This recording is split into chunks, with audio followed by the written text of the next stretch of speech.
Chers amis, bonjour. C'est pour moi un vrai plaisir d'être avec vous encore cet après-midi pour échanger une fois de plus sur ce sujet si important qu'est l'observation du sabbat au XXIe siècle. La semaine dernière, nous avons eu à débattre de cette question et au cours de l'échange, plusieurs questions étaient posées qui ne pouvaient trouver leur réponse dans une petite demi-heure ou 40 minutes que dure l'émission. Alors aujourd'hui, nous avons décidé de consacrer notre émission à répondre aux différentes questions qui ont été posées par les internautes.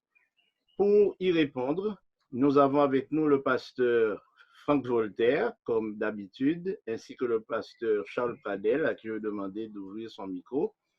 Et nous allons, dans quelques petites minutes, aborder la première question. Mais juste avant, j'aimerais nous replacer dans le contexte. Le sabbat, dit Jésus, a été fait pour l'homme. Lorsqu'on prend le récit de la création, on découvre que le sabbat a fait partie de la création comme une pièce maîtresse même de cette création, le couronnement de cette création, puisqu'après avoir créé les plantes, les animaux, après avoir mis en place l'environnement pour que l'humanité puisse s'épanouir, Dieu, le septième jour, a tout cessé et ce jour, il l'a destiné à l'adoration. Alors, nous disons l'adoration parce que lorsque nous lisons dans le livre de l'Exode au chapitre 20 et au verset 8 à 11, nous trouvons là un rappel que Dieu fait à l'humanité, je rappelle à l'humanité, puisqu'il dit, souviens-toi du jour du repos pour le sanctifier, tu travailleras 6 jours, tu feras tout ton ouvrage, mais le septième jour est le jour du repos de l'Éternel ton Dieu.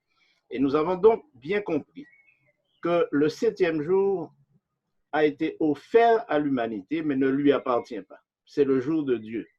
Et ce jour-là, tout doit être fait en harmonie avec la relation que nous établissons avec le Seigneur.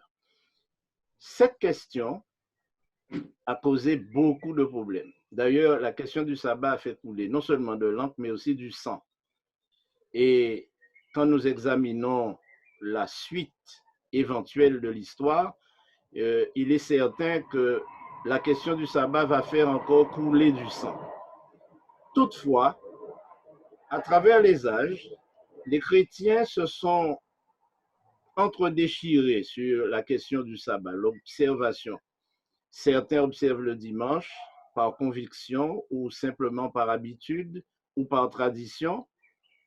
Certains autres l'observent sans savoir exactement de quoi il s'agit, mais parce qu'ils ont toujours été des observateurs du dimanche, ils ne voient pas la nécessité de changer. Et puis d'autres l'observent parce qu'ils pensent que Dieu ne tient pas compte de leur opinion et que Dieu doit se soumettre à ce qu'ils ont décidé de faire et accepter de les sauver malgré ce qui pourrait être considéré comme une évidente transgression. Voilà dans quel contexte nous nous situons aujourd'hui pour répondre à la première question qui est posée par un de nos amis. Et cette question est: que répondre à ceux qui, évoquant un calendrier solilunaire, disent que le sabbat ne tombe pas nécessairement le samedi de notre calendrier? Alors cette question est posée et maintenant nous laissons la parole à nos invités et aussi à nos intervenants. Je rappelle qu'au cours de l'émission, n'importe qui peut demander la parole et donner sa réponse ou donner son opinion sur cette question. Quelle réponse donner à ceux qui parlent d'un calendrier solilunaire, c'est-à-dire un calendrier qui est établi à partir de la Lune et aussi du Soleil? Effectivement, donc c'est une question qui revient assez souvent et qui n'est pas toujours évident à traiter, je l'avoue. Cependant, Dieu, comme tu l'as bien précisé, Pasteur Roger, a fait sa demande et l'a fait à l'humanité. Et donc, l'observation du sabbat n'est pas pour une catégorie de personnes, mais pour l'ensemble de l'humanité. Par conséquent, si Dieu demande l'observation du sabbat, c'est qu'il sait qu'il a placé les éléments qu'il faut pour que chacun puisse se positionner face à cette demande. Alors, je veux, pour revenir au calendrier solilunaire, des fois, on traite la question parlant du sabbat, comment c'est observé en France, par exemple. Nous, quand il est sabbat, en France, c'est pas encore le sabbat. Ou sinon, quand nous commençons ici, eh bien, en France, c'est presque terminé. Maintenant, le problème ne se pose pas là. Maintenant, s'il faut aller en Arctique, chez les Esquimaux, eh bien, on va avoir une différence et la question pourrait se poser, je dirais, la question pourrait se poser pour nous qui sommes en dehors de ces territoires. Parce que les Esquimaux, par exemple, eh bien, observent le sabbat. Maintenant, ils ont un moyen pour savoir quel temps on est. Peut-être qu'il n'est pas tout à fait défini comme le calendrier lunaire, mais ils ont des indications claires qui leur permettent donc de déterminer. J'ai pour preuve ce touriste américain qui était effectivement en Arctique et qui a fait un rapport de ce qu'il vivait là-bas et où il précise qu'il pouvait déterminer le début d'un jour et la fin à partir des observations qu'il pouvait faire sur place. Oui, mais alors, je pense que cette question-là, nous aurons à la traiter un petit peu plus en détail. Ouais. Le calendrier solilunaire, c'est un petit peu autre chose que l'observation du sabbat en Arctique, mais il y a une question sur ça. Donc, j'aurais aimé que l'on parle plus de ce calendrier solilunaire dont il est question dans la question. J'aimerais faire remarquer une chose. La question du sabbat dans la Bible apparaît très tôt dans le livre de la Genèse, au moment où Dieu met en place le rythme de la vie. Il crée pendant 6 jours et le 7e jour, il demande de se reposer et ce jour, c'est le jour durant lequel il invite l'homme à le rencontrer. Par la suite, on verra apparaître dans le texte biblique d'autres mentions liées au sabbat. On parle de sabbat lunaire. Et ces sabbats apparaissent dans le cadre de fêtes aussi cérémonielles. D'accord? Alors, il faut se rappeler que là, c'est Dieu qui parle spécifiquement à un peuple qu'il appelle à être la lumière sur la terre et à porter son nom. Un peuple qui a une économie agraire et donc les lunes étaient prises en considération afin de planter, afin de récolter. Donc Dieu invitait son peuple à le reconnaître comme le Dieu justement qui lui donnait les moyens de sa subsistance.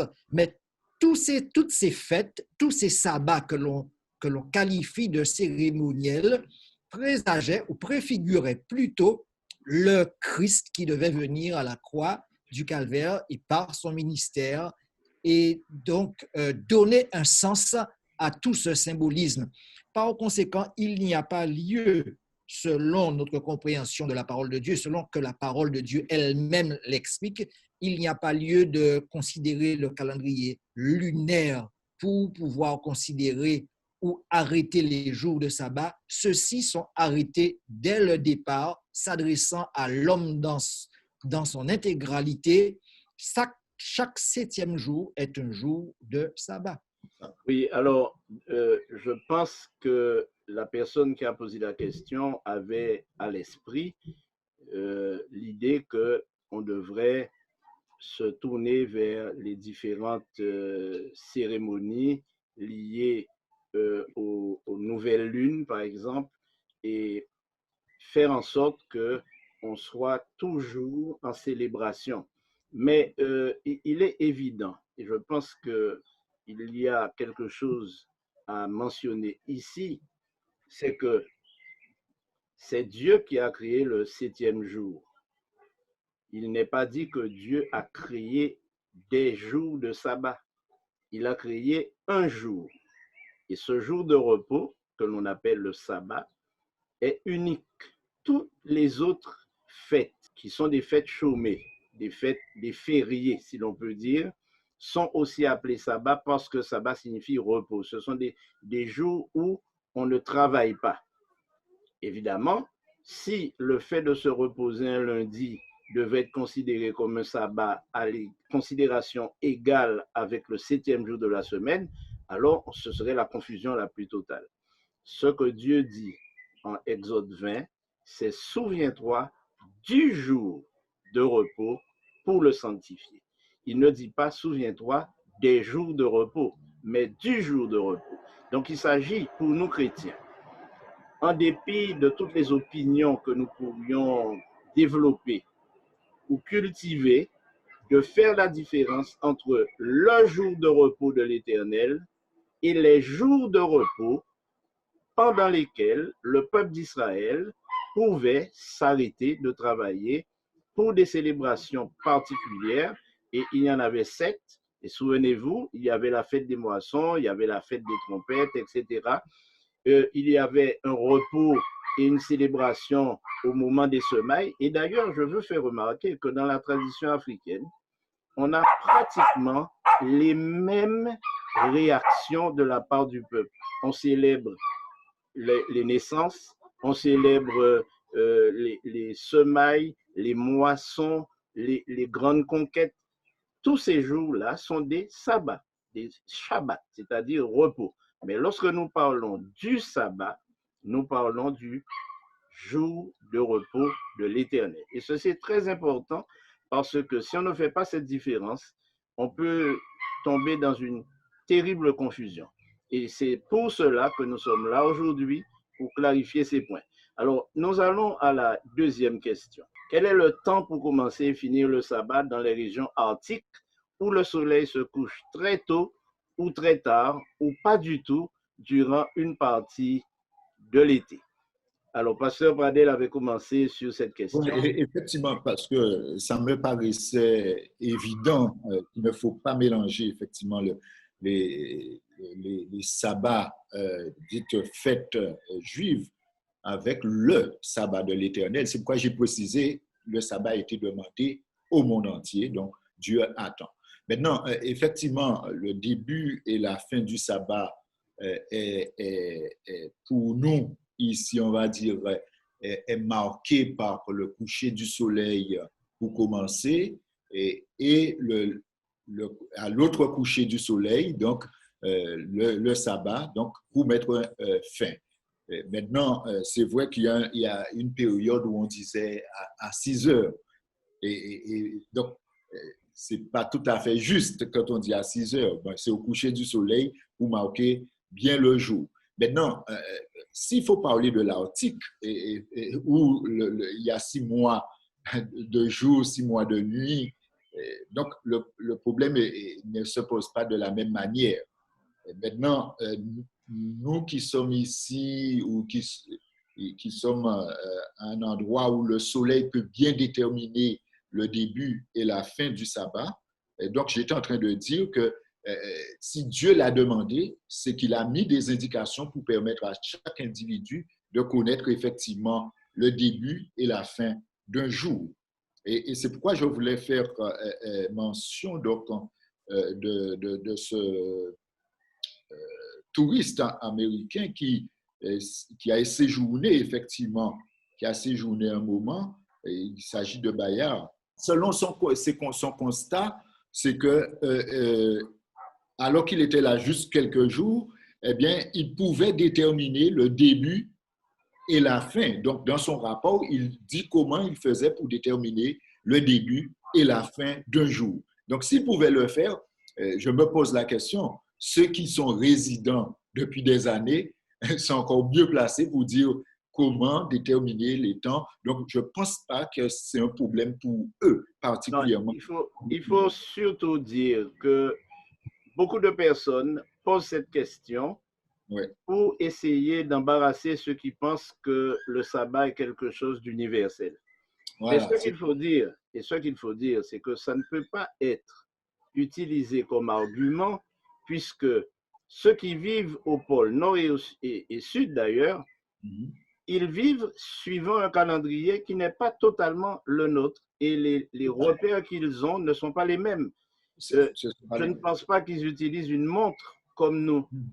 Ils sont obligés de tenir compte des signes visibles du coucher du soleil, même lorsqu'il ne se couche pas, et de son lever. Donc, ce qu'il faut que nos auditeurs comprennent, c'est qu'il n'y a aucune raison de ne pas observer le sabbat, même au pôle, parce que les Esquimaux, ils dorment, ils se réveillent, ils suivent un rythme et un rythme régulier, sans quoi ils ne pourraient pas tenir.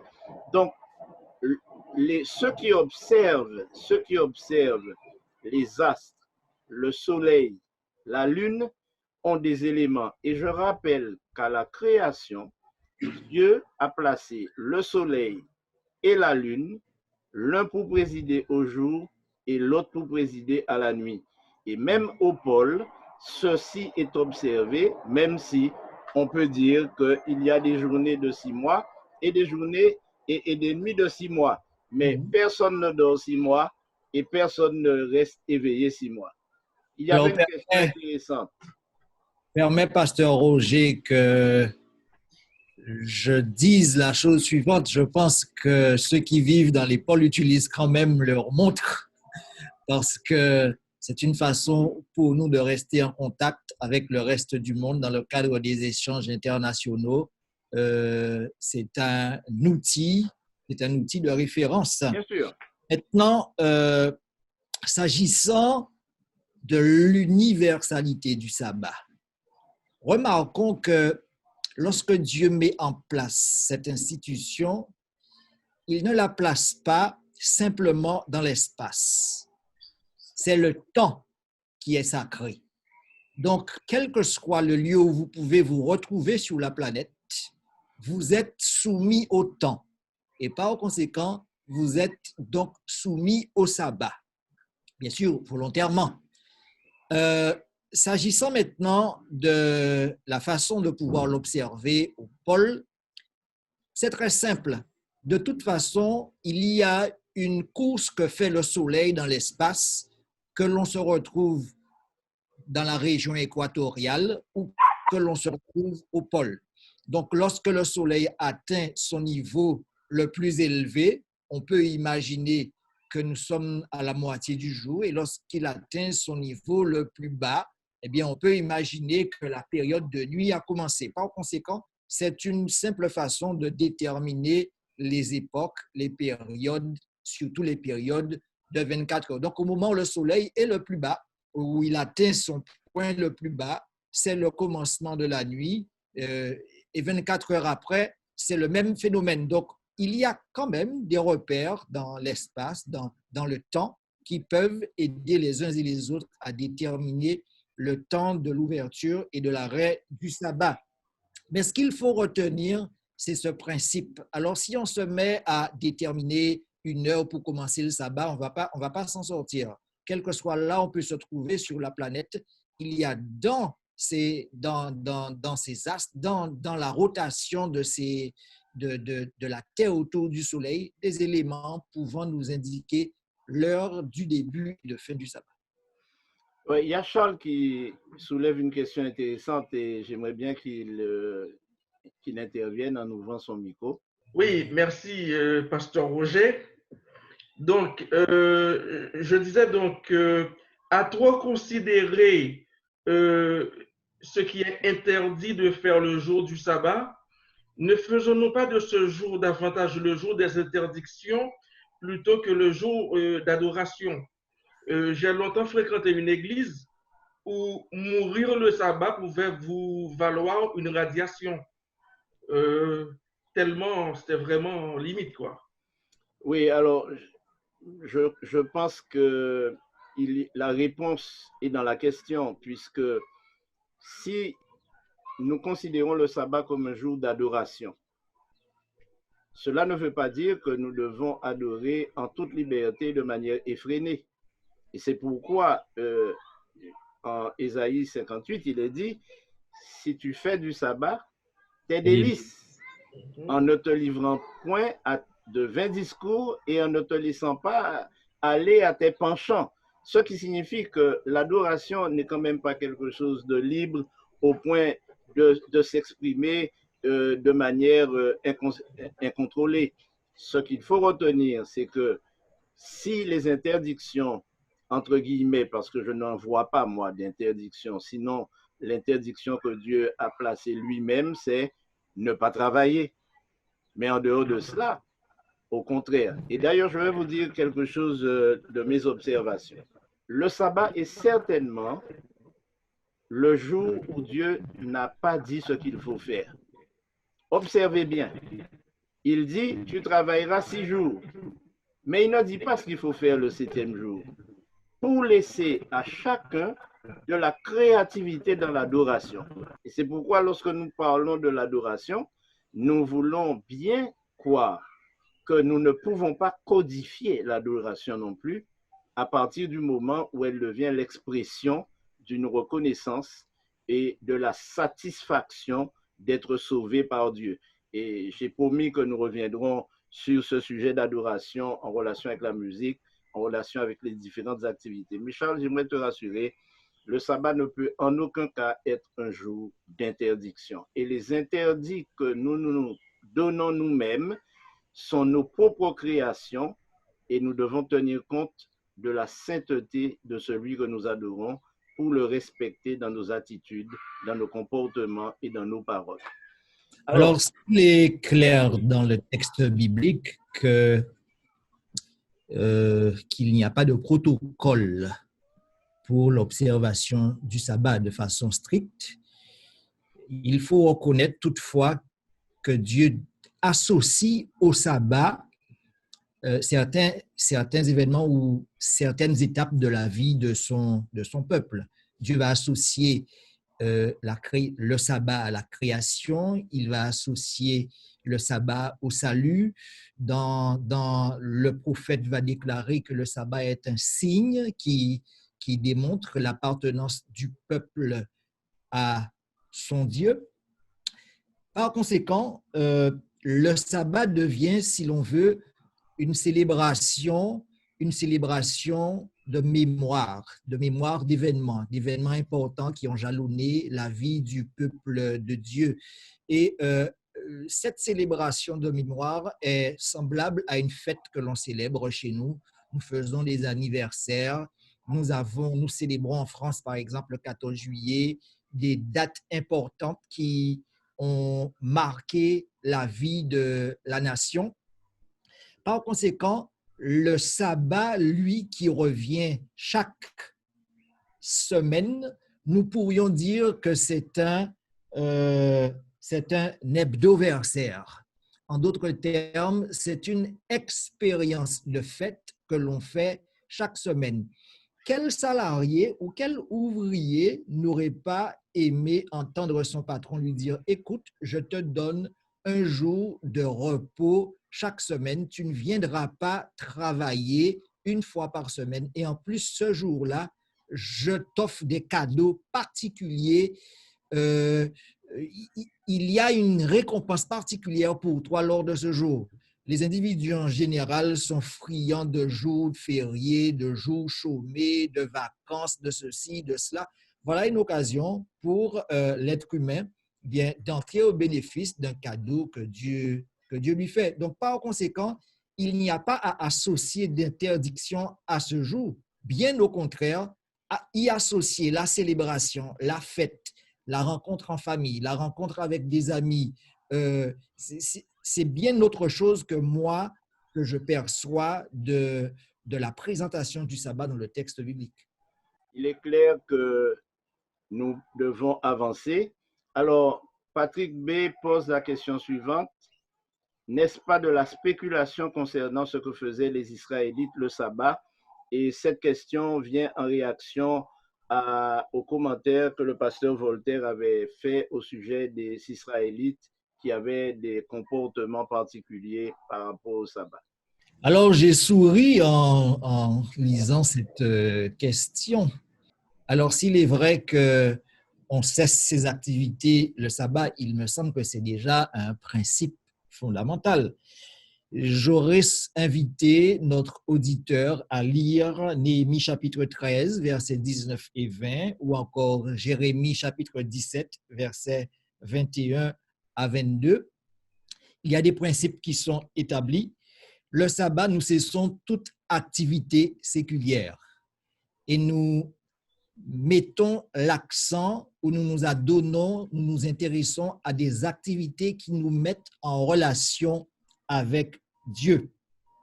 Lorsqu'on lit Néhémie, lorsque ce dernier va mettre en place la réforme au sein du peuple, il sera question de repositionner le sabbat, la célébration du sabbat, dans le cadre de la vie du peuple. Et il prendra les mesures afin de faire fermer les portes de la ville le jour du sabbat, afin que les personnes de l'extérieur n'y entrent, afin de faire du commerce. Mais il était donc question de cesser toute activité qui pourrait enlever au peuple la possibilité de rencontrer Dieu en toute quiétude. Le texte biblique aussi, dans Luc chapitre 4, rapporte qu'il était de la coutume de Christ de se présenter à la synagogue le jour du sabbat et de pouvoir partager, lire la parole. D'ailleurs, c'est ce qu'il fait dans Luc chapitre 4. Il prend les Écritures et expose ceci au peuple. Donc, il y a bien présentation d'individus devant Dieu dans un contexte collectif. Alors, il est vrai que cela n'est pas stipulé de façon précise, mais dans notre étude de la parole, nous pouvons trouver suffisamment d'éléments nous donnant une certaine marche à suivre afin de savoir comment faire de ce sabbat, de ce jour, un jour de fête, un jour de célébration. Je voulais juste rajouter à tout ce qui a été dit que le sabbat, c'est un jour sanctifié qui est mis à part, mais on précise qu'il est mis à part pour un saint usage.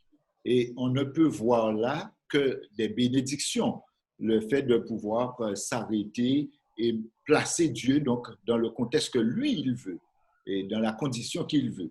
Maintenant, ça ne peut être, je dirais, que bénédiction. Donc maintenant, dire que le sabbat n'est pas une période juste d'interdiction, je pense que c'est malvenu et par rapport à ce que Dieu dit en fait, par rapport à ce qu'il demande. Donc, tout doit nous conduire dans l'adoration, dans la contemplation, dans les bénédictions, ne serait-ce que passer du temps en nature permet de se rappeler de ce Dieu créateur et d'élever son âme vers lui. Maintenant, alors, Charles, je pense qu'il y a à prendre en considération l'histoire. Lorsqu'Israël célèbre le sabbat, il est clair que c'était un réel fardeau. On apprend que vous ne pouviez pas faire plus d'une certaine distance le sabbat, vous ne pouviez pas porter plus de mouchoirs dans votre poche le sabbat. Il était question de mettre en place des règles afin d'éviter toute violation du sabbat. Et là, on était parti d'un extrême à un autre. Et cet extrême va se développer suite à l'expérience que les enfants d'Israël vont faire à Babylone. Ils ont compris qu'ils se sont retrouvés à Babylone parce qu'ils transgressaient le sabbat. Et pour ne plus se retrouver à transgresser ce jour, ils ont mis en place une réglementation vraiment draconienne, stricte, et qui va les emmener à l'autre extrême. Mais bien au contraire, le sabbat, c'est un jour de délice, un jour de rencontre, un jour de partage, un jour de famille, un jour de célébration. Et c'est dans ce contexte-là qu'il faut comprendre la rencontre et le souhait de Dieu avec les êtres humains. Oui, alors tout à l'heure, le pasteur Voltaire disait que quel employé n'aurait pas aimé entendre son patron lui dire je te donne un jour de repos et en plus de cela, je te fais quelques cadeaux. Alors, souvent, nous avons des réactions à cette argumentation lorsque nos interlocuteurs nous disent mais oui, mais on a le dimanche. Et dans ce cas, nous avons déjà un jour de repos. Ce n'est pas la question aujourd'hui, puisque nous viendrons sur cette question du dimanche, parce que il faut comprendre pourquoi les traditions ont changé. Mais une chose est certaine, c'est que Dieu a béni ce jour, le 7e jour, et il n'a pas béni un jour qui s'appelle samedi, il n'a pas béni un jour qui s'appelle lundi, il a béni le 7e jour dans un cycle. Et lorsque l'homme observe le 7e jour de la semaine comme son jour de repos, Dieu vient au rendez-vous. Alors, nous avons encore d'autres questions à débattre. Laurence avait posé cette question la semaine dernière. Le camp d'Israël était-il gardé en permanence en cas de crise et de déportation? Qu'en était-il du sabbat? Voilà une question intéressante qui probablement nous pousse à penser à la police, à la sécurité. Le camp était gardé. Mais en déportation, comment les choses se passaient? Alors, nous pouvons dire déjà, dans un premier temps, avant que mes collègues ne réagissent, on peut dire que Israël, en déportation, était comme les Africains en esclavage. Ils étaient soumis à l'autorité du colon, ils étaient soumis à la religion du colon, ils étaient soumis à des règles bien particulières pour rester en sécurité dans ces lieux de déportation. Mais il n'empêche que en déportation ou en esclavage, il y avait des activités et même sur les plantations, il y avait des rencontres clandestines pour ceux qui avaient le courage de rester attachés à la parole de Dieu. Ça, c'est juste une petite parenthèse pour Alors, pasteur mentionner. Roger, Oui. je crois personnellement que Daniel, lorsqu'il se retrouve à Babylone, est resté un fervent défenseur des croyances de son peuple. Lorsqu'il prend le risque de s'adresser à Dieu par la prière, j'ose aussi imaginer que ce dernier avait une pratique d'observation du sabbat comme cela lui avait été communiqué depuis sa tendre enfance. Oui, et Même je réagis en disant que c'était clandestin, parce qu'au moment où Daniel décide d'ouvrir sa fenêtre, il y a un décret qui interdit l'adoration de toutes sortes de dieux. Mais au moment où vient ce décret, il ne vient pas avant que Daniel ait célébré et prié. Il le faisait déjà, et comme il était ciblé, alors le décret est venu. Donc, je suis totalement d'accord avec l'idée. Je faisais la relation avec l'esclavage, et nous avons aussi le peuple d'Israël qui a passé 400 ans en esclavage, et 430 ans même. Et pendant cette période, il est peut-être clair que Dieu a dû leur rappeler le sabbat parce que pendant leur période d'esclavage, ils n'étaient pas unanimement tous prêts à suivre le Seigneur. Et je dirais même mieux. Alors maintenant, la question de Laurence, elle est intéressante. Le jour du sabbat, la ville était-elle gardée? Alors, nous savons que Jérusalem, qui était la capitale d'Israël, était entourée de murailles et que sur ces, la présence même de murs indique donc la présence ennemie, la possibilité d'être envahi, d'être prise d'assaut. Et par conséquent, vous aviez sur les murailles des gardes, des sentinelles qui veillaient de jour comme de nuit et qui étaient là afin d'alerter les habitants de possibles dangers. J'imagine mal, alors le texte biblique ne donne pas de précision là-dessus, mais j'imagine mal que le vendredi au coucher du soleil, que les gardes n'étaient pas relevés de leurs fonctions et que les prochains qui arrivaient étaient le samedi soir au coucher du soleil. Il me semble là que cette ville faisait l'objet d'une surveillance permanente. Cependant, l'état d'esprit de ceux qui veillaient ce jour-là, durant cette période, était bien différent et ils travaillaient ou rendaient ce service dans un autre état d'esprit et dans d'autres conditions. C'est certain que les villes étaient gardées et dans toutes les conditions, le peuple d'Israël devait se protéger. D'ailleurs, Jésus lui-même a eu l'occasion en Matthieu 24 de dire priez pour que votre fuite n'ait pas lieu un jour de sabbat. Et ça, c'est dans le cas où vous auriez une attaque ennemie et que les gardes et les armées ne puissent suffire. Bien sûr, lorsque Néhémie prend des mesures afin de faire fermer les portes le jour du sabbat, il fallait bien des gardes là afin de veiller que les arrêtés soient respectés, qu'il n'y ait pas de va-et-vient. Donc, cette police du peuple n'arrêtait pas ses fonctions au jour du sabbat. Oui, donc je pense que nous avons déjà fait un petit bout de chemin. Voyons la question de Marc Girier. Beaucoup de membres adventistes travaillent le samedi sans que ça gêne visiblement personne. Je ne parle pas de médecins, etc. Le sabbat serait-il assoupli? Alors là, c'est une question intéressante. Beaucoup d'adventistes. Alors, je veux simplement dire que les adventistes observent le sabbat, se référant à la Bible, et sont souvent assimilés aux Juifs qui, eux, observent le sabbat.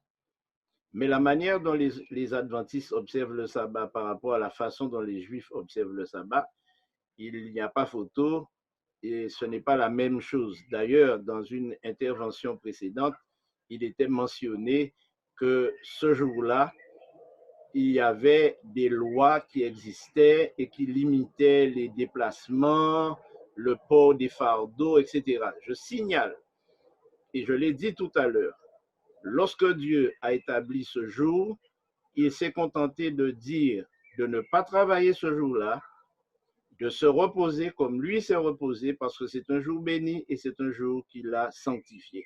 Maintenant, les Juifs ont, par souci de non-transgression du sabbat, ont ajouté des principes, des manières de faire, ont codifié l'observation du sabbat au point qu'il devienne un véritable fardeau. Je ne vais jamais oublier la réflexion qui avait été faite à mon frère qui voulait célébrer le sabbat dans une synagogue. À l'entrée de la synagogue, le rabbin qui était là lui avait posé la question: tu veux devenir juif, mon frère? Et lui de dire: mais pourquoi pas, puisque je suis déjà un observateur du sabbat. Il lui a dit: je te conseille de rester là où tu es parce que c'est trop difficile, même pour nous. Donc, simplement pour montrer que le sabbat n'a pas été créé par Dieu pour qu'il soit profané par ceux qui croient être des observateurs fidèles. Il a été créé pour que l'homme s'épanouisse, se réjouisse. Alors, venons-en à la question de Marc Giri. Alors, effectivement, comme nous l'avions dit déjà, les Juifs ont alourdi considérablement ce jour qui devait être une bénédiction pour chacun. Maintenant, Jésus va venir et lui, il va montrer l'exemple. Et que va-t-il faire? Eh bien, il va passer son temps, effectivement, le jour du sabbat, à faire des miracles, à faire des guérisons, en tout cas, soulager ceux qu'il rencontrait. Et je suis convaincu et persuadé qu'à maintes reprises, Jésus, chemin faisant pour aller à la synagogue, n'arrivait même pas à la synagogue parce qu'il passait son temps à soulager, à guérir ceux qu'il rencontrait. Tout cela pour dire, c'est lui-même qui va dire il est permis de faire du bien le jour du sabbat. Par conséquent, eh bien, mettant en pratique ces conseils ou cet exemple du Christ, on ne peut pas être plus loyaliste que celui qui est le roi, parce que lui-même dit qu'il est le maître du sabbat. Et donc, voyant comment il fait, eh bien, nous de même, nous devons faire de même. Maintenant, pour venir aux institutions, surtout les professionnels de santé, par exemple, qui généralement sont en activité le sabbat, eh bien, c'est dans un cadre assez précis, un cadre effectivement où ils ne peuvent pas faire autrement, tout comme Jésus, ils ne peuvent pas faire autrement. Donc, il faut venir au secours, au bien-être de ceux qui sont en difficulté. Alors, je crois que, Pasteur Roger, tu avais donné des éléments hein, de ceux qui, entre guillemets, qui travaillent, entre guillemets, le jour du sabbat pour venir au secours des autres. Eh bien, ceux-là ou perçoivent un salaire et redonnent ce montant du salaire aux œuvres de bienfaisance, ou encore ne le font pas bénévolement. Donc, je pense que pour répondre à la question, effectivement, eh bien, tous ceux qui... Ce n'est pas une... diminuer le sabbat. Au contraire, c'est permettre au sabbat d'être ce qu'elle est véritablement. Et comme tu l'as bien précisé, Dieu n'a pas dit ce qu'il faut faire. Il a dit ce qu'il ne faut pas faire. Donc, alors j'aimerais reprendre les termes de la question. Il semblerait que le sabbat serait passé dans l'oubli et que de plus en plus, les individus travailleraient le sabbat. Les adventistes, voilà, travailleraient le sabbat. J'aimerais dire une chose. Un adventiste du 7e jour ne travaille pas le sabbat. Si vous dites être adventiste du 7e jour et que vous travaillez le sabbat, il y a un problème, il y a un souci. L'adventiste se définit par 2 éléments bibliques fondamentaux. L'observation du sabbat, la célébration dont nous en avons parlé il y a un instant, et en second lieu, c'est une personne qui croit dur comme fer que le Christ revient très bientôt. D'accord? Il vit au travers de ces 2 croyances. Maintenant, la question, cependant, devrait être considérée dans un contexte bien plus large. Je peux aussi observer le sabbat comme cela me l'est demandé, tout en le transgressant. Je rappelle que lorsque le commandement est présenté à l'homme dans Exode chapitre 20, le texte commence ainsi. Tu travailleras 6 jours. Tu feras tout ton ouvrage. En d'autres termes, si je ne me consacre pas à une activité antérieure au sabbat, préalable au sabbat, mon entrée dans le sabbat ou ma célébration du sabbat n'a pas de sens. D'accord? Donc, il faut mettre tous ces éléments-là dans une perspective bien plus large. Celui qui préfère sombrer dans la paresse et ne pas s'engager dans une activité et mettre à contribution son savoir, ses compétences, son savoir-faire au sein de la société, transgresse dans une certaine mesure aussi le sabbat. Par conséquent, je tombe dans une forme de légalisme sans prendre en considération que c'est un commandement qui m'appelle à mener d'une façon générale une vie devant Dieu, une vie équilibrée, une vie de façon holistique. Oui, alors je rebondis puisque j'ai bien noté que, pasteur, tu dis que l'adventiste, par définition, observe le sabbat. Et je veux ajouter qu'il soit médecin, qu'il soit infirmier, qu'il soit pompier, qu'il soit policier, qu'il soit gendarme, qu'il soit soldat, par définition, il observe le sabbat.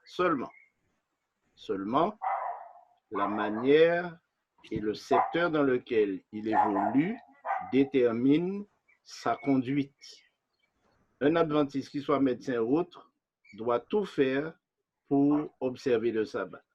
Mais Pasteur Pradel a bien mentionné que Jésus observait le sabbat en faisant le bien.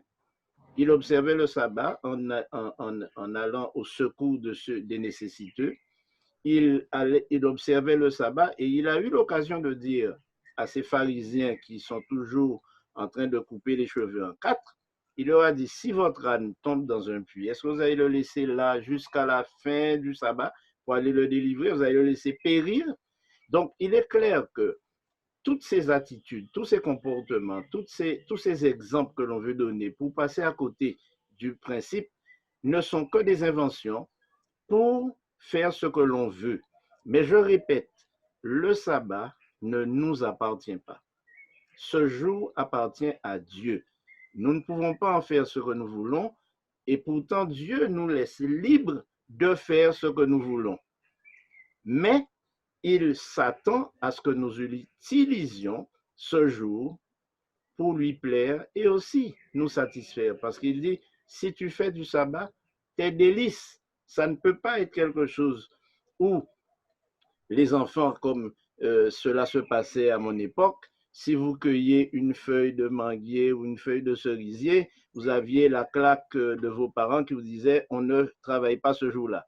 Comme si ramasser une mangue, cueillir un fruit dans ces conditions était quelque chose d'extraordinaire. Moi, j'ai pris quelques claques à cause de ça parce que mon père était ancien d'église, mais je peux vous dire que les temps ont changé et je crois qu'aujourd'hui, les vrais adventistes, ceux qui ont bien compris, sont des personnes tolérantes et qui ne font pas du sabbat n'importe quoi.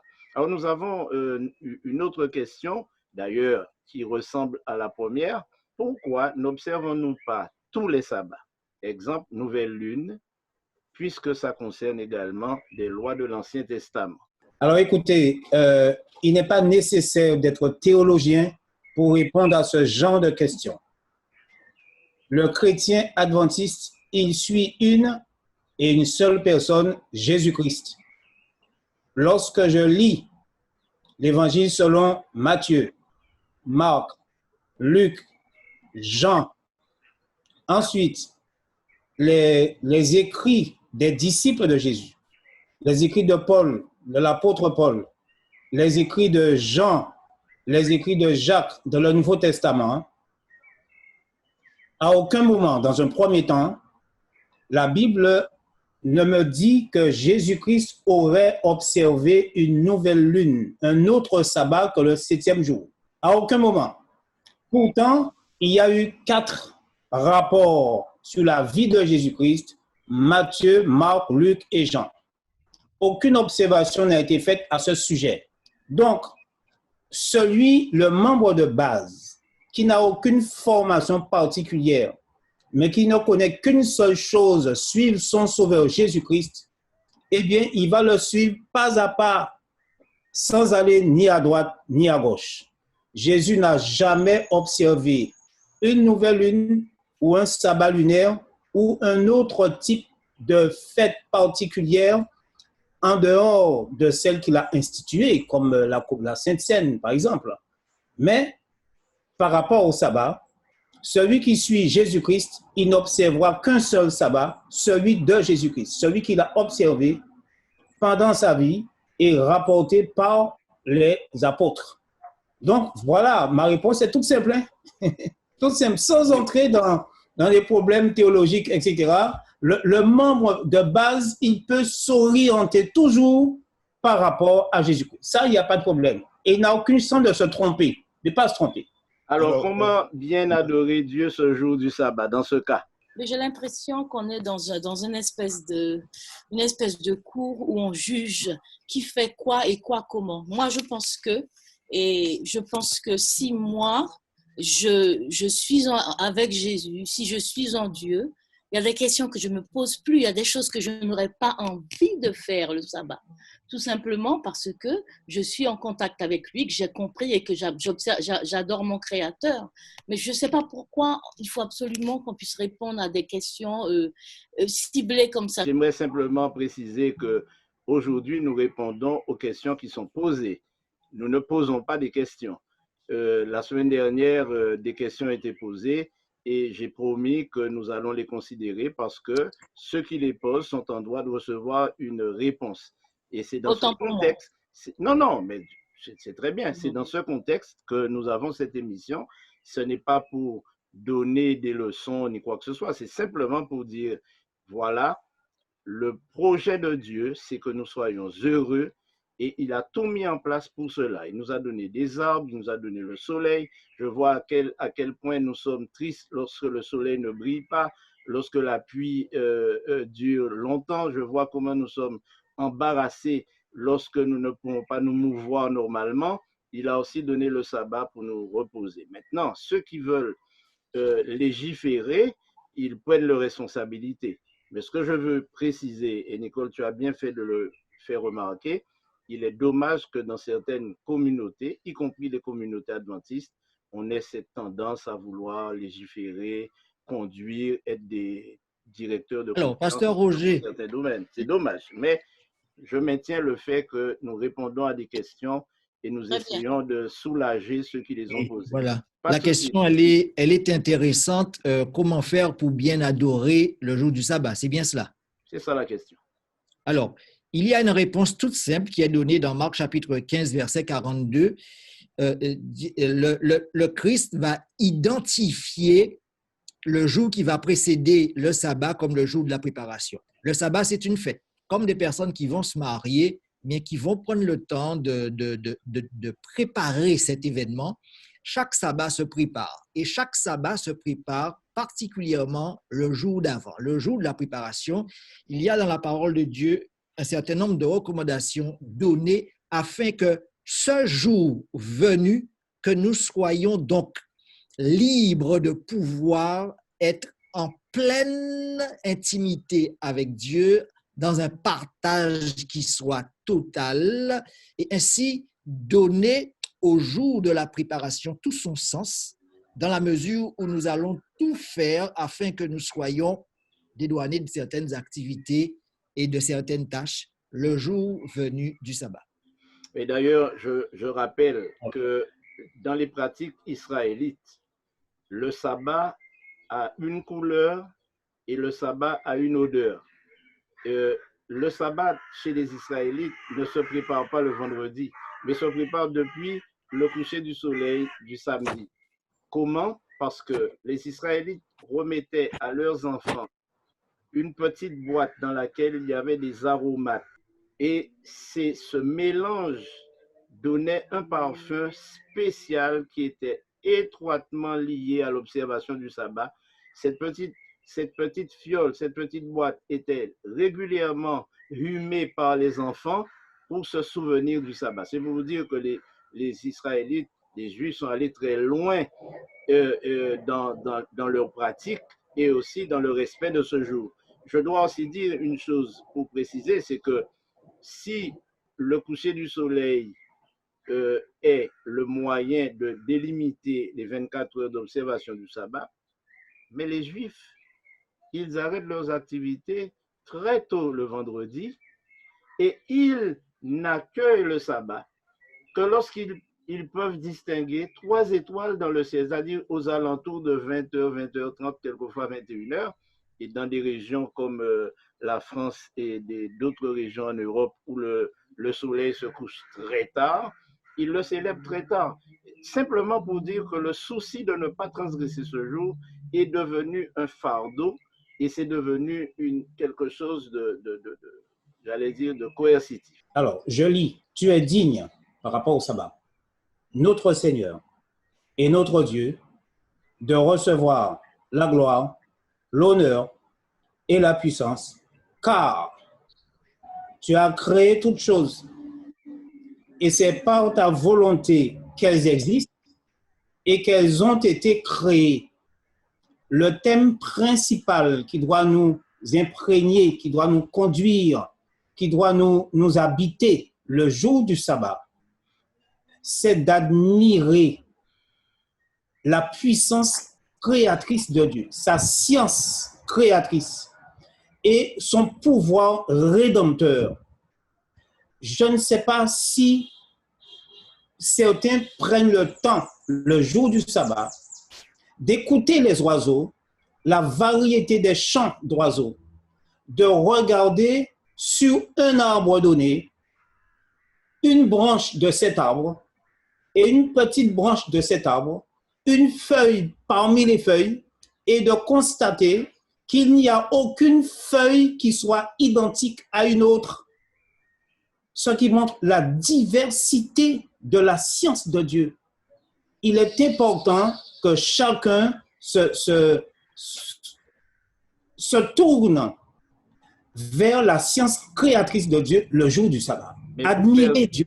Mais pour faire ça, il ne faut pas être à l'église, il ne faut pas être empêtré dans des activités qui ne finissent pas. Il ne faut pas être dans toutes sortes de formations. Il faut vraiment, et je pense que là, il faut alléger le sabbat. Oui. Alors, je vous dis où est-ce qu'il faut aller. Hein? À la plage, à la montagne. D'accord. Je prends un texte. À la comté, oui. Maintenant, je pense que l'idée qu'il faut faire ressortir, c'est alléger, c'est-à-dire éviter, comme Pasteur Voltaire vient de dire, tous travaux séculiers. Et ainsi, ça permet d'avoir du temps. Et quand je dis travaux séculiers, Pasteur Roger, tu viens de me mettre en face sur un point, effectivement, même des rencontres et des réunions dites religieuses. De l'Église. Donc, il faudrait que ce jour-là, je puisse avoir cette possibilité d'être dans la nature, avec ma famille, de pouvoir bénéficier de cette œuvre créatrice et voir bien il y a un Dieu créateur qui a permis tout cela. Alors, Pasteur Roger. Oui, mais j'aimerais vous taquiner, vous les pasteurs, comme moi, et vous dire qu'il y a un terme dans notre vocabulaire qu'il nous faut détruire, c'est travail missionnaire. Alors, Pasteur Roger, je suis entièrement d'accord. C'est vrai. Je te rejoins entièrement, je suis d'accord avec toi. Maintenant, j'aimerais insister sur un élément. La nature de notre échange là actuellement autour du sabbat démontre que nous ne sommes pas si différents que cela des Juifs. Nous cherchons à alléger le sabbat alors qu'ils avaient chargé le sabbat, mais nous nous limitons à la pratique du sabbat uniquement dans la période de 24 heures. Or, nous devrions donner une dimension, à mon sens, bien plus large à ce qu'est le sabbat dans la vie de l'homme. Je prends un exemple, je prends une illustration. Le sabbat, Dieu m'invite à cesser toute activité. En d'autres termes, il me dit, j'aimerais que tu prennes conscience que ta vie dépend de moi. Ta vie ne dépend pas du travail de tes mains ou du travail de ton cerveau. Ta vie ne dépend pas de ton compte en banque. Ta vie ne dépend pas de ton statut social. Ta vie ne dépend pas de ces choses. Ta vie dépend exclusivement de moi. D'ailleurs, arrête-toi et regarde. Tu continues encore à vivre tout cela par amour pour toi et par ma toute-puissance.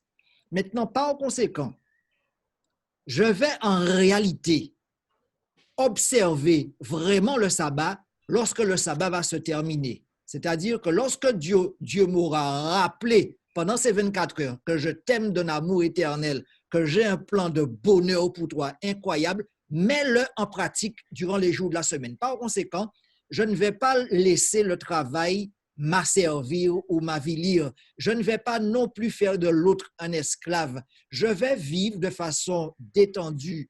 Je vais donner au travail sa place dans ma vie et à Dieu sa place dans ma vie. Et je ne vais pas vivre dans l'anxiété, dans l'angoisse pour demain ou après-demain, mais je vivrai, comme je le dis souvent, comme un enfant qui vit au sein de sa famille, lorsqu'il se lève le matin, il ne cherche pas, il y a des questions qu'il ne se pose pas. Il ne se dit pas, est-ce que je vais avoir un petit déjeuner? Tant que ses parents sont là dans la maison, il sait qu'il aura un petit déjeuner. Par conséquent, nous, le sabbat devrait nous inviter à cultiver la présence de Dieu dans nos vies, ce lien de père à fils. Voilà ce que le sabbat, Dieu veut faire en nous durant le sabbat, nous rapprocher de lui, afin que durant les jours de la semaine, que nous vivions comme les oiseaux qui ne sèment ni ne moissonnent, mais qui comptent sur le Créateur. Alors, Pasteur Voltaire, je vais illustrer ce que tu viens de dire en vous racontant une histoire. Moïse, il est monté sur la montagne du Sinaï. Il y est resté 40 jours et 40 nuits, nous dit la Bible. Je suis dans la Bible, dans Exode chapitre 34, au verset 29. La Bible nous dit que Moïse descendit de la montagne du Sinaï ayant 2 tables du témoignage dans sa main. En descendant de la montagne, il ne savait pas que la peau de son visage rayonnait parce qu'il avait parlé avec l'Éternel. Donc, Moïse rayonnait. Et le peuple s'est demandé, waouh, Moïse, mais qu'est-ce qui s'est passé? Il était avec Dieu, mais c'est incroyable. Alors, Moïse maintenant, au chapitre 35, qui vient tout de suite après, Moïse va convoquer l'Assemblée d'Israël. Alors donc, les enfants d'Israël s'approchent et chacun se dit, bon, on va savoir pour quelle raison le visage de Moïse resplendissait de la gloire de Dieu comme ça. Mais qu'est-ce qui s'est passé? On aurait bien aimé être comme Moïse. Alors Moïse convoque l'Assemblée d'Israël et leur dit, voici les choses que l'Éternel ordonne de faire. La première chose, Moïse va dire 2 choses principales. Moïse va expliquer par ces 2 choses-là la raison pour laquelle son visage rayonnait de cette façon. La première chose que Moïse va dire au peuple, au verset 2, voici les choses que l'Éternel ordonne de faire. On travaillera 6 jours, mais le 7e jour sera pour une chose sainte, c'est le sabbat. Moïse est en train de dire, moi j'ai vécu avec Dieu 40 sabbats. Et c'est pourquoi je suis resplendissant comme cela, parce que j'étais face à mon Créateur. Pourtant, Moïse n'avait pas emmené une gibecière avec des sandwichs, etc., etc. Donc, Pasteur Voltaire disait que nous devons avoir l'assurance que Dieu prend soin de nous. Qui a pris soin de Moïse sur la montagne face à son Créateur? Mais c'est le Créateur lui-même, la source de la vie.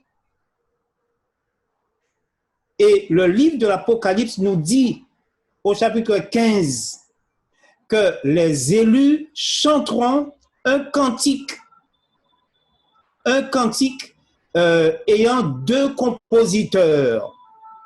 Le cantique de Moïse, serviteur de Dieu, et le cantique de l'agneau.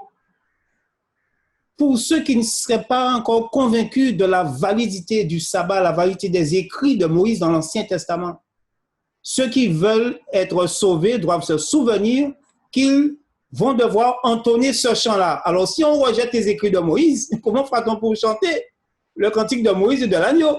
Vous comprenez bien? Jéricho, j'aimerais quand même rappeler que quand tu dis qu'il a vécu 40 sabbats, c'est 40 jours considérés comme 40 sabbats. Parce qu'en 40 jours, il ne pourrait pas célébrer 40 sabbats. Non, bien sûr, oui, tout à fait, oui, bien sûr. Oui, absolument. Pendant 40 jours dans la comme un sabbat. Mais en la présence de Dieu, absolument. Il était effectivement en adoration tous les jours. Et c'est ça qui est important. Voilà. Donc, les amis, je regrette d'avoir écouté cette discussion dans la mesure où aujourd'hui, elle était vraiment très intéressante, mais elle ne le sera pas moins la semaine prochaine. J'aimerais quand même vous proposer de considérer une dernière question et qui sera notre question de conclusion. Beaucoup d'adventistes travaillent dans la santé. Pourquoi ne réservent-ils pas l'argent gagné le sabbat aux œuvres caritatives, etc.? Bon, en fait, on en a parlé déjà. Hein? Donc, on en a parlé. Maintenant, à chacun de son attitude face au sabbat, comme Pasteur Voltaire a dit, l'adventiste ne travaille pas le samedi. Donc, il agit pour le bien de ceux qui l'entourent. Le professionnel de santé, que ce soit médecin ou autre, eh bien, si effectivement il a compris ce qu'est le sabbat, s'il a compris qu'il doit entrer dans cette relation avec Dieu, eh bien, cette journée sera une journée de bénédiction en faveur des autres.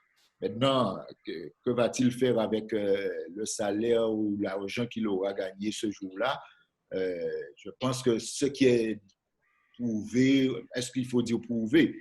Ce qui est conseillé, c'est qu'il puisse donner cet argent à des œuvres humanitaires ou encore à ne pas l'avoir du tout simplement. En tout cas, notre but n'est pas de dire à chacun ce qu'il doit faire. Nous ne sommes pas là pour dire ce qu'on doit faire de son argent. Ceux qui le donnent aux œuvres caritatives le font volontairement. Ceux qui le gardent pour eux et qui se font la charité eux-mêmes, ils gardent aussi pour eux, il n'y a pas de souci. En tout cas, mais moi j'aimerais vous dire quelque chose. À force de dire à nos membres qu'il faut qu'ils fassent du travail missionnaire le sabbat, ils en sont arrivés à l'observer beaucoup mieux puisqu'ils ne font aucun travail. Et là, c'est notre tristesse de voir que ce jour-là, justement, ils se reposent.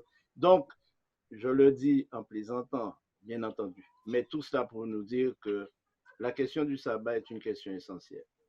En dépit de tout ce que nous pourrions penser, tout ce que nous puissions dire ou ergoter, c'est une question essentielle parce que elle est liée à notre relation avec Dieu sur terre, mais elle est aussi liée avec notre relation avec Dieu pendant l'éternité. À chaque sabbat, à chaque nouvelle lune, toute chair viendra se prosterner devant lui, et ceci de manière continue. Maintenant, l'éternité, je n'ai jamais imaginé. J'ai fermé mes yeux assez longtemps un jour pour essayer d'imaginer, et je n'ai réussi qu'à faire une seule chose, c'est m'endormir et ne pas pouvoir parcourir l'éternité. Alors, puissions-nous demander au Seigneur la grâce d'être présent à ses pieds, devant son trône, pour le célébrer à chaque nouvelle lune et à chaque sabbat. Je crois que ce sera la chose la plus extraordinaire que nous puissions effectivement obtenir. Alors, avant de nous séparer, j'aimerais remercier ceux qui ont posé des questions. J'aimerais remercier ceux qui, sur YouTube, alimentent aussi la boîte aux questions. J'aimerais remercier les intervenants. J'aimerais remercier tous ceux qui ont donné aussi leur avis et vous dire que notre rendez-vous est maintenu pour la semaine prochaine, bien que le déconfinement se poursuive. Peut-être que nous aurons à changer l'horaire de notre émission pour l'ajuster à la liberté et à la disponibilité des uns et des autres. Mais en tout cas, restons concentrés et restons unis dans l'étude de la parole de Dieu. Alors, j'aimerais quand même permettre à mes invités, à mes intervenants de dire un dernier petit mot de conclusion avant que nous puissions terminer cette émission. Pasteur Bradel. Alors, donc, je dirais tout simplement, profitons pleinement de ce cadeau que Dieu nous fait, qui est le sabbat. Et donc, profitons pleinement et rentrons véritablement dans cette relation intime avec notre Dieu ce jour-là et les autres jours. Merci. Merci bien. J'aspire à vivre ce premier sabbat dans le ciel, car j'imagine déjà par la pensée la fête que ce sera. Et j'invite et je donne rendez-vous à tous nos auditeurs à être de ceux qui auront aussi à vivre ce sabbat. OK. Alors moi, je vais juste rappeler que Ève et Adam ont été chassés du paradis, mais nous avons conservé quelque chose du paradis, c'est le sabbat. Le sabbat vient du paradis. Il nous relie au paradis. Et si le péché a modifié l'aspect physique de la terre, de la matière et du cœur des hommes et des femmes, des animaux, etc., mais l'espace sabbat, le temps sabbat n'a subi aucune modification. C'est la raison pour laquelle c'est un élément, c'est une institution qui nous relie au paradis jusqu'à ce que nous retrouvions le paradis perdu. C'est un très beau mot de conclusion. Je crois qu'il est très naturel que la semaine prochaine, nous puissions maintenant nous pencher sur tous ces éléments, tous ces événements qui ont modifié cette pratique et qui fait qu'aujourd'hui, il n'y ait pas d'entente parmi les chrétiens quant au jour d'adoration, qu'il n'y ait pas d'entente parmi les chrétiens quant à la manière même d'adorer Dieu. La semaine prochaine, nous allons évoquer les différents changements qui sont survenus dans le temps et qui ont abouti à cette confusion concernant le sabbat. Nous parlerons aussi de l'origine des différents jours d'adoration, le vendredi pour les islamiques, le dimanche pour les chrétiens, et j'espère que par la grâce de Dieu, vous serez encore au rendez-vous et que nous pourrons partager ce moment ensemble dans la joie et la bonne humeur, comme ce fut le cas aujourd'hui. Donc, je vous souhaite une bonne soirée, une bonne semaine, et j'espère que nous serons ensemble la semaine prochaine. Bye bye.